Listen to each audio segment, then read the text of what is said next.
In prime time news this evening, suspect in social media influencer's death officially charged with murder. Cops point to speeding in fatal crash involving JDF soldiers, and NEPA extends notice for White River rafting, but raft captains arguing for more time. Good evening and welcome to Primetime News, live on air and online at onespotmedia.com. I'm Herman Green. And I'm Janella Precious with a preview of what's to come in the financial week. Javon Keys is here. Thanks, Janella. Now, NCB Financial Group posted another financial year of profit despite the tight economic climate. Stick around, I'll tell you the details later on. All right, thanks. And Karen is also here with a preview of what's to come in sports. Karen?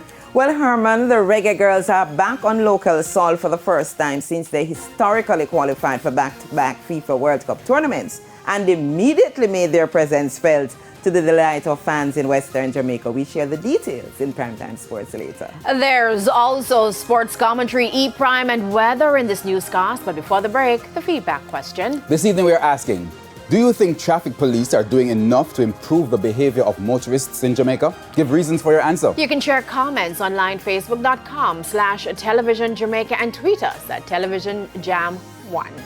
Please stay with us. Primetime News returns right after this break.